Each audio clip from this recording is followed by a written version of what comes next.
నిబిడీకృతమైనప్పటికీ కూడా అన్నం పెట్టే అధికారాన్ని మాత్రం ఆయన తన యందు ఉంచుకోలేదు. అది భార్య అయినటువంటి పార్వతీదేవికి ఇచ్చి, నువ్వు అన్నపూర్ణ, నువ్వు లోకాలకి అన్నం పెట్టు అన్నాడు. ఎందుచేత అంటే బిడ్డల యొక్క ఆకలి తెలుసుకోగలిగినటువంటి లక్షణము అమ్మయందు ఉంటుంది తప్ప తండ్రి యందు ఉండదు. ఆ మాతృత్వానికి ఉండేటటువంటి అద్భుతమైన లక్షణం అది. తల్లి తండ్రి కూర్చుని మాట్లాడుకుంటున్నారనుకోండి, ఎక్కడో పిల్లవాడు అరిచాడు.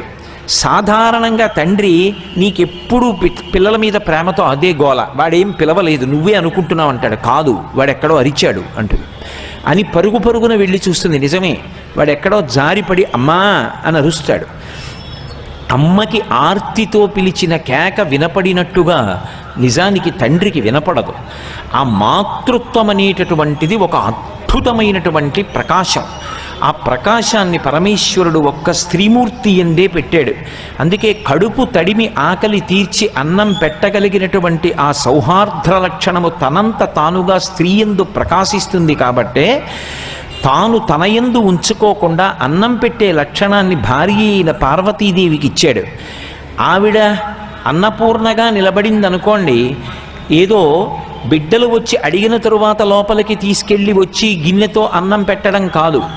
ఉభౌ దర్వీ కుంభౌ మణిగణక సంభావిత గుణౌ దదానా పాణిభ్యాం అమృతరసమృష్ణాన్న కలితౌ కలాఢ్యా కళ్యాణీ కలిత సదనా గిరిసి శిరసస్య సౌ భ్రామర్యంబా రచయితుమధిష్టార్థ విభవం అంటారు శ్రీశైల సుప్రభాతంలో. ఆమె మణిగణఖచితమైనటువంటి బంగారు పాత్రలో పాయసం పోసి ఎడంచేత్తో పట్టుకుని కుడి చేత్తో బంగారు తెడ్డు పట్టుకుని పాయసంలో ముంచి సిద్ధంగా ఉంటుందిట. ఏమో ఏ బిడ్డడు ఆర్తితో అడుగుతాడో నేను అన్నం పెట్టాలని. ఈ భూమి యొక్క వైశాల్యం ఒక్క అంగుళం మారదు, కానీ ఇన్ని కోట్ల మంది ప్రాణులకు అన్నం పెట్టేటటువంటి ఆ అన్నపూర్ణ తత్వం మాత్రం లోకంలో మనుష్యులకు కాదు, ఏ ఒక్క ప్రాణికి అన్నం లేదన్న మాట లేకుండా ఇంతమందికి అన్నం పెడుతున్నటువంటి ఆ మాతృత్వ శక్తిని అన్నపూర్ణగా స్త్రీ యందు ఉంచాడు తప్ప పుంస్వరూపంగా పరమశివుడు తన యందు ఉంచుకోలేదు. అంటే బిడ్డల యొక్క కడుపు తడిమి ఆకలి తీర్చడంలో అమ్మకి ఉండేటటువంటి ఆర్తి ఎలా ఉంటుందో చూడండి. లోకంలో ఒక దృష్టాంతం చెప్తుంటారు.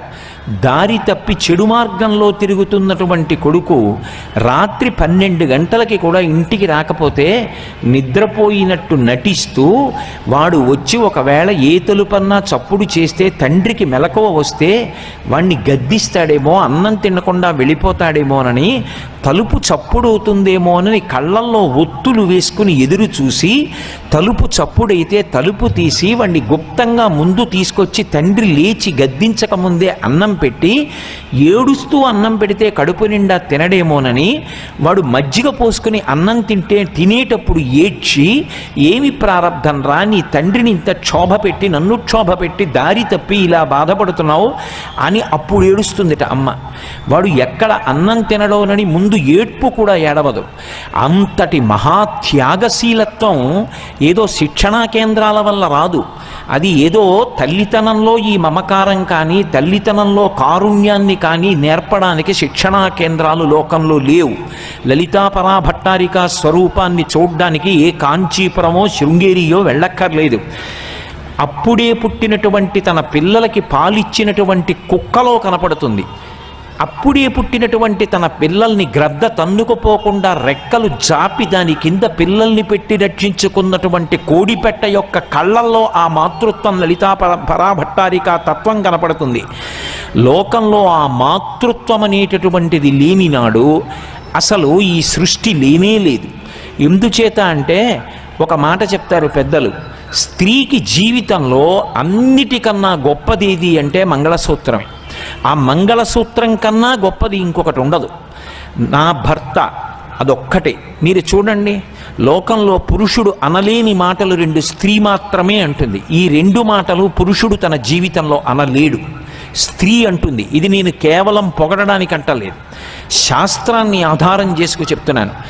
నేను మీ చేతిలో వెళ్ళిపోవాలి, ఈ మాట స్త్రీ ఒక్కతే అంటుంది. ఆమెకి ఎప్పుడూ కూడా ఆయన తర్వాత తాను అన్న భావన ఆమె అంగీకరించదు. ఈ పసుపు కుంకాలతో, ఈ మంగళప్రదత్వంతో మీ చేతుల మీద నేను వెళ్ళిపోవాలి, ఇది కోరుకోగలిగినదెవరు అంటే ఒక్క స్త్రీయే కోరుకుంటుంది. బిడ్డడికి ఆపద కలిగిందనుకోండి, బిడ్డడికి ఏదైనా కష్టం వచ్చిందనుకోండి, వెంటనే నా ఆయుర్దాయం పోసుకుని నువ్వు బ్రతకరా నాన్న అనగలిగినది ఎవరు అంటే అమ్మ ఒక్కతే. ఆమె ఎంత చదువుకుంది అన్నది పక్కన పెట్టండి, ఆమె ప్రాణం ఎంత వెంపర్లాడిపోతుందో, ఆ మాతృత్వానికి ఉన్నటువంటి విశేషం ఏమిటో నిజంగా పరమేశ్వరుడు ఎలా సృజించాడో అర్థం చేసుకున్ననాడు. ఎక్కడైనా స్త్రీ కనపడితే ప్రతి స్త్రీయందు మాతృత్వము నిబిడీకృతమై ఉంటుంది. కాబట్టి కన్నుదోయికి అన్య కాంతలడ్డంబైన మాతృభావన చేసి మరలువాడు అంటారు పోతన గారిని. ఇంత పరమ పవిత్రమైనటువంటి అమ్మవారి విభూతిని సంతరించుకున్న తల్లి అని ఆమె పాదముల వంక చూసి నమస్కారం చేసి తప్పుకుంటాడు తప్ప అన్యమైనటువంటి భావన మనసులో పొంగేటటువంటి అవకాశమే ఉండదు. ఈ జాతిలో ఎప్పుడు అనవసరపు విషయాలు ప్రబలుతాయంటే సంస్కృతిని ఉపదేశం చెయ్యనప్పుడు. కావ్య పురాణాంతర్గతంగా స్త్రీ యొక్క వైశిష్ట్యాన్ని ఎంత గొప్పగా ఆవిష్కరించారో ప్రబోధం చెయ్యడం ఆగిపోయినప్పుడు లోకంలో నేర మనస్తత్వం పెరుగుతుందేమో కానీ మంచి మాటలు కావ్య పురాణాంతర్గతంగా వేదాంతర్గతంగా స్త్రీని ఎంత గౌరవించి మాట్లాడాయో చెప్పినప్పుడు అసలు నేరముల సంఖ్య అలా ఉండదు. కాబట్టి అది ఒక్క తల్లికే చెల్లుతుంది. అది మీరు ఎన్ని చెప్పండి, ఏం చెప్పండి, చదువుకుందా చదువుకోలేదా అన్నదానితో సంబంధం ఉండదు. అవసరమైతే తన ప్రాణం వదిలేస్తుందంతే అమ్మ. అది పురుషుడి వలన వశం కాదు, అది ఒక్క స్త్రీకే సాధ్యం. ఆ మాతృత్వం అపురూపం. అసలు దాని చేత స్త్రీ పట్టాభిషేకాన్ని పొందింది. నాకు ఈ మాట చెప్తున్నప్పుడు ఒక విషయం జ్ఞాపకానికి వస్తుంటుంది. ఎప్పుడు నేను ఒకసారి నిడదవోలు స్టేషన్లో నిలబడి ఉండగా ఏదో రైలు వచ్చింది. అది పాసింజర్ రైలు అనుకుంది. పాపం ఎవరో అసలు ఏమీ చదువుకోనటువంటి కుటుంబం, 3 బిడ్డలు, చిన్న చిన్న బిడ్డలతోటి కడుపు నిండా అన్నం తిందో లేదో కూడా, సగం బట్ట కట్టుకుందో లేదో, భర్త, 3 పిల్లలు నించున్నారు. అది బహు తక్కువ చోట్ల మాత్రమే ఆగేటటువంటి చాలా వేగంగా వెళ్ళిపోయే రైలు. అది ఏదో కారణాల చేత, సాంకేతిక కారణానికి ఆ స్టేషన్లో ఆగింది. అది విశాఖపట్నంలో దిగచ్చు అనుకున్నారో, నర్సీపట్నంలో దిగచ్చు అనుకున్నారో, మరి ఎక్కడికి వెళ్ళాలనుకున్నారో తెలియక అది పాసింజర్ అనుకుని ఈ భార్య భర్త 3 పిల్లలు అందులోకి ఎక్కేశారు. ఎక్కేసిన తర్వాత అందులో ఉన్న వాళ్ళు ఎవరో చెప్పారు ఇది వెళ్ళదని. ఇది వెళ్ళదు అని చెప్పడంలో పొరపాటున ఏమైందంటే ముందు మొగాయిని దూకేసి పిల్లల్ని దింపుతున్నాడు. ఈ తల్లి దిగిపోయింది. ఈలోగా పెట్టి లోపలికి వెళ్ళిపోయాడు చిన్న పిల్లాడు.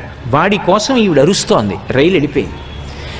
రైలు వెళ్ళిపోతోందమ్మా, నువ్వు పడిపోతావు పట్టాల మీద, నువ్వు వెళ్ళొద్దు, ఎక్కద్దని ప్లాట్ఫామ్ మీద ఉన్న వాళ్ళందరూ ఆవిడని పట్టుకుంటున్నారు. నా బిడ్డడు వెళ్ళిపోతున్నాడు అందులోనూ, నేను చచ్చిపోయినా పర్వాలేదని ఆవిడ వెళ్ళిపోతున్నటువంటి రైలు ఊచ పట్టుకుని ఎక్కేయడానికి ప్రయత్నిస్తోంది. కిటికీ ఊచలు పట్టుకుని వేలాడతానంటుంది. నేను నిజంగా ఎంత గగుర్పాటు చెందానంటే, ఆ భర్త ఏమీ తెలియని అమాయకుడు, అలా ఎక్కుతావు చచ్చిపోతావు ఇంతమంది పట్టుకుంటే వినమే అని కొట్టేశాడు. ఒక పక్క భర్త కొట్టేస్తున్నాడు, ఒక పక్క ఒంటి మీద బట్ట సరిగ్గా లేదు, జారిపోయింది. ఆమె గుండెలు బాదుకుంటూ రైలు వెళ్ళిపోయిన వైపు పరిగెత్తుకు వెళ్ళిపోతోంది అంతే. కానీ మహానుభావుడు, నేను మర్చిపోలేను, ఆ స్టేషన్ సూపరింటెండెంటు వాకీటాకీలో మాట్లాడి రైలు ఆఫ్ చేశాడు. ఇక్కడ ఒక తల్లి ప్రాణంతో నిలబడేటట్టు లేదు, పిల్లవాడు ఉండిపోయాడని. పరిగెత్తుకెళ్ళి ఆ పిల్లాడిని తీసుకొచ్చారు. ఈలోగా పాపం ఆవిడ స్పృహ తప్పిపోయింది. సరే స్పృహ వచ్చిందనుకోండి, అందరూ ఏదో తలకో 10 రూపాయలు ఇచ్చారు. బహుశా తల్లి సేదతీరు ఉంటుంది బిడ్డల్ని చూసుకుని. తన బిడ్డలు 3 ఉన్న ఒక్క బిడ్డ రైలులో ఉండిపోతే అంత ఖేదపడిపోయింది. ఆమెని కొట్టాడు అతను, ఆమె మాత్రం ప్రాణం వదిలేయడానికి సిద్ధపడిపోయింది ఆ ఒక్క పిల్లాడి కోసం. అటువంటి మాతృత్వానికి ఏదైనా ప్రతిఫలం ఉంటుందా? రుణం తీర్చుకోవడం ఉంటుందా? అందుకే వేదమంతటిది అమ్మ విషయంలో నువ్వు రుణం తీర్చుకోలేవని చెప్పింది. తల్లి యొక్క తండ్రి యొక్క రుణాన్ని ఎవరూ తీర్చుకోలేరు. కానీ తండ్రి యొక్క రుణం తీర్చుకోవాలి అంటే ఒక ప్రత్యేకమైనటువంటి యాగం ఉంది. ఆ యాగం చేస్తే మాత్రం పితృ రుణం తీరిపోతుంది, అమ్మ రుణం తీరదు. అందుకే ఈ దేశంలో ఒక సత్సంప్రదాయం ఉంది. సన్యాసాశ్రమం తీసుకుని పీఠాధిపత్యం పొందినా సరే, ఇలా సన్యాసాశ్రమం తీసుకుని పీఠాధిపత్యం పొంది పీఠాధిపతిగా కూర్చున్నారనుకోండి, వెంటనే తండ్రి గారు అలా వస్తే పీఠాధిపతి లేచి నిలబడరు. అందరితో పాటే పూర్వాశ్రమంలో తండ్రి కూడా పీఠాధిపతికి నమస్కారం చేసి వెళ్ళిపోతారు. అదే తల్లిగారు వస్తున్నారనుకోండి, పీఠాధిపతి లేచి నిలబడతారు. తల్లి అన్న మాటకి సన్యాసాశ్రమంలో కూడా అంత గౌరవాన్ని ఉంచింది శాస్త్రం. ఎందుకని అంటే ఆ మాతృత్వానికి పరమేశ్వరుడంతటి వాడు కూడా అంత విలువని అంత గౌరవాన్ని ఇచ్చి నమస్కరించాడు. స్త్రీ విషయంలో నాకు సాష్టాంగ నమస్కారం అక్కర్లేదు, పంచాంగ నమస్కారం చాలన్నాడు. భగవంతుడంతటి వాడు ఆ మాతృత్వం ముందు మోకరిల్లిపోయాడు. అంత గొప్ప స్త్రీమూర్తి, అంత గొప్ప మాతృత్వం ఆమె యందు మాత్రమే ప్రకాశిస్తాయి. అది పురుష శరీరమునందు ప్రకాశించదు. బ్రహ్మముగా మొట్టమొదటి నమస్కారం ఎవరందుకుంటారు అంటే అమ్మయే అందుకుంటుంది. అందుకే మాతృదేవో భవ అని వేదం 2 చేతులెత్తి అమ్మకి నమస్కారం చేయించింది. అమ్మ పరబ్రహ్మమైనట్లుగా తండ్రి పరబ్రహ్మంగా చెప్పడం చాలా కష్టం. నమ శంకరాయచ అంది ఎదుర్వేదం. అన్ని వేళలా బిడ్డల యొక్క సుఖము కొరకు ఆరాటపడతాడు కనుక ఈ భూమి మీద తిరుగాడుతున్నటువంటి శివస్వరూపం తండ్రి, కానీ పరబ్రహ్మస్వరూపం తల్లి. ఎందుచేత అంటే అసలు ఒక బిడ్డ పుట్టాడు అంటే ఆ బిడ్డ పుట్టడానికి, ఆ పిండం లోపల ఉండడానికి తన యొక్క గర్భాన్ని గర్భాలయం చేసి ఇచ్చినటువంటిది తల్లియే.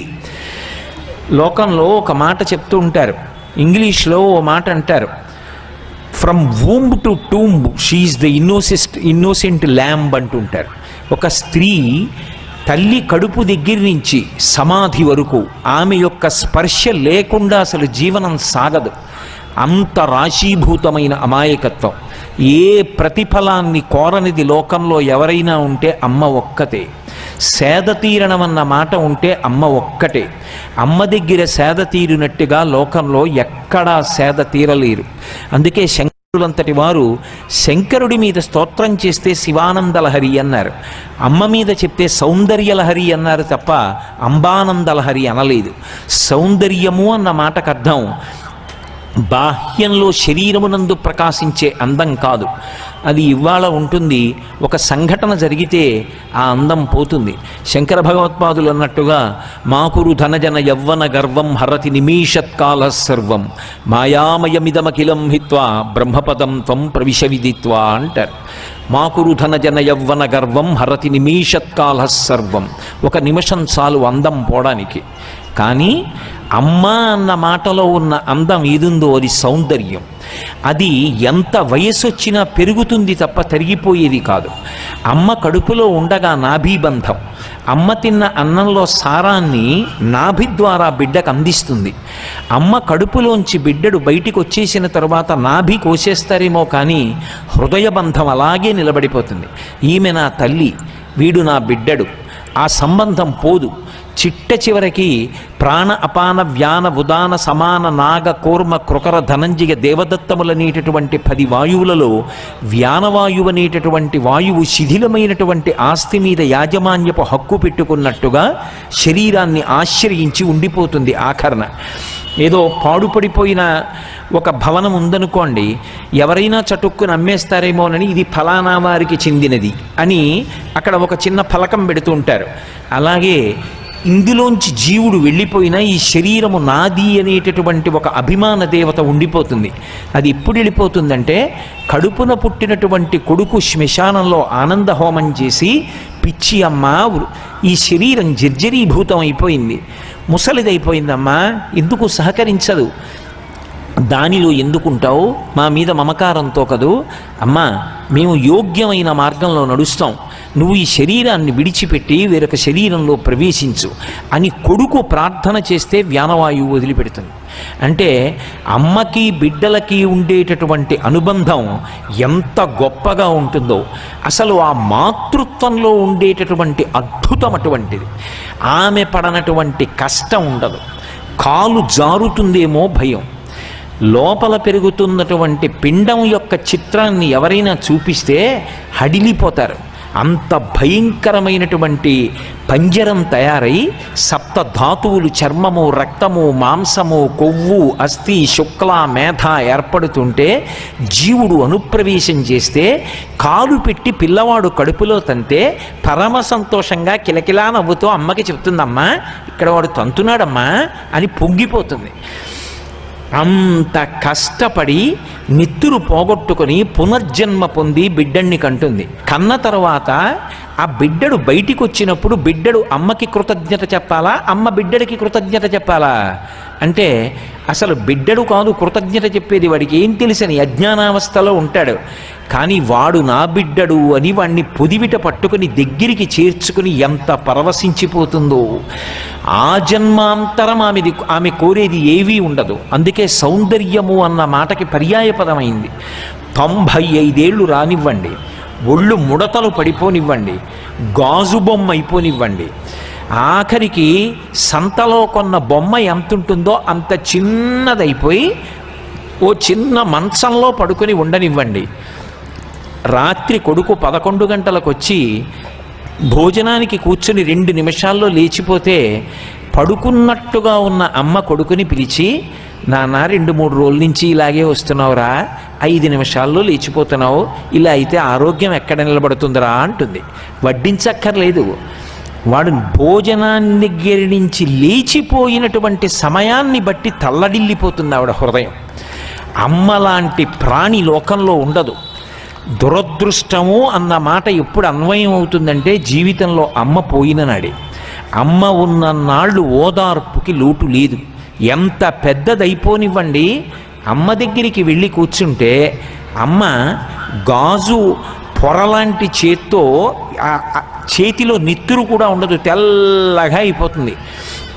ఆ బక్క చిక్కిపోయిన వేళ్లతో బోసినోటితో నవ్వుతూ కొడుకు చెయ్యి పట్టుకుని తొడ మీద పెట్టుకుని, ఏ నాన్న అన్నం తిన్నావా అని ఆ అమ్మ పలకరిస్తుంటే, అమ్మ 60 ఏళ్ళు వచ్చినా కొడుక్కి జ్వరం వస్తే బొటనవేలుతో విభూతి పెట్టి చంద్రశేఖర చంద్రశేఖర చంద్రశేఖర రక్షమాం, చంద్రశేఖర చంద్రశేఖర చంద్రశేఖర పాహిమాం అంటుంటే అమ్మ దగ్గర లభించిన ఓదార్పు ప్రపంచంలో ఎక్కడ లభిస్తుంది?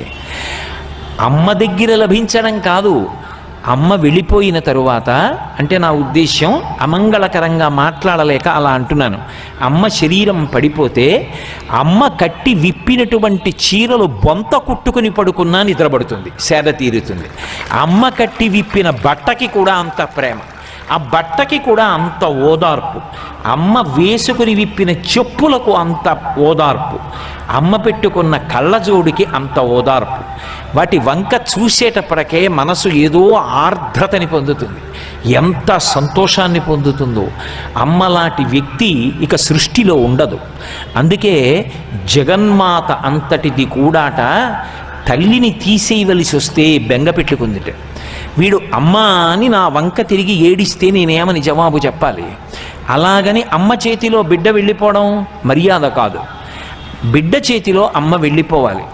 ఒక్క అమ్మని నేను తీసుకోవలసి వస్తే 3 అమ్మల్ని చూపించి అమ్మని తీసుకుంటానని, ఒరేయ్ నీకు భూమాతనిచ్చాను, ఎప్పుడూ ఈ తల్లి నువ్వు ఎక్కడ ఉన్నా అమ్మ ఒడిలోనే ఉన్నావు అని ఈ అమ్మనిచ్చింది. దేశమాత, ఈ దేశానికి అంతటికీ అధిష్టానం ఉంది. అది దర్శించారు దేశభక్తులు. ఇది ఈ దేశం యొక్క ఋషి సంప్రదాయం. ఇది కేవలం మట్టి అని వాళ్ళు అనలేదు. వందే మాతరం, వందే మాతరం, సుజలాం సుఫలాం మలయజ శీతలాం సస్య శ్యామలాం వందే మాతరం అంటాడు బకించంద్ర చటర్జీ. ఒక వాల్మీకి ఎటువంటి వాడో, ఒక వ్యాసుడు ఎటువంటి వాడో, నా దృష్టిలో బకించంద్ర చటర్జీ కూడా అటువంటి వాడే. అలా దేశమాతనంతటినీ కూడా ఒక రూపంగా చూసి ఆరాధించాడు మహానుభావుడు. నీకు దేశమాతనిచ్చాను, ఒక్క అమ్మని తీసుకోవలసి వస్తే గోమాతనిచ్చాను. నా పుట్టినరోజు నాడు మా అమ్మ తొక్కుడు లడ్డూలు చేసి అంత వృద్ధాప్యంలో కూడా వణికిపోతున్న చేత్తో నాకు అక్షతలు వేసి నా తల మీద చేతులు పెట్టి నాకు లడ్డు పెట్టి తిను నాన్న అనలేదు, చేతిలో పెట్టలేదు. నోరు తెరు, అని నోట్లో లడ్డూ పెట్టి నేను తింటుంటే ఎంత సంతోషపడిపోయిందో, ఇంకా ఇంకా వృద్ధిలోకి రావాలని ఎన్ని ఆశీర్వచనాలు చేసిందో. అటువంటి అమ్మ చేతి పదార్థం తినలేదని నువ్వు నన్ను రేపు పొద్దున్న నింద చేస్తావేమో.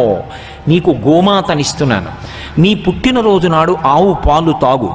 ఆవు పాలు తాగితే ఎప్పటికీ నువ్వు అమ్మ చేతి అన్నం తిన్నవాడివి అని ఒక్క అమ్మని తీసుకోవలసి వస్తే జగన్మాత ముగ్గురు అమ్మల్ని చూపించి, ఆ పైన నీ అమ్మ ఎక్కడో లేదురా, నాలోనే చేరింది, నా దగ్గరికి వచ్చి చేసిన నమస్కారం మీ అమ్మకే అందిస్తానని ఓదార్చి తీసుకుందిట. అమ్మ అన్న మాట అంత గంభీరం. నిజానికి తండ్రి కన్నా కొడుకు శరీరం వేరు, తండ్రి కన్నా కూతురు శరీరం వేరు.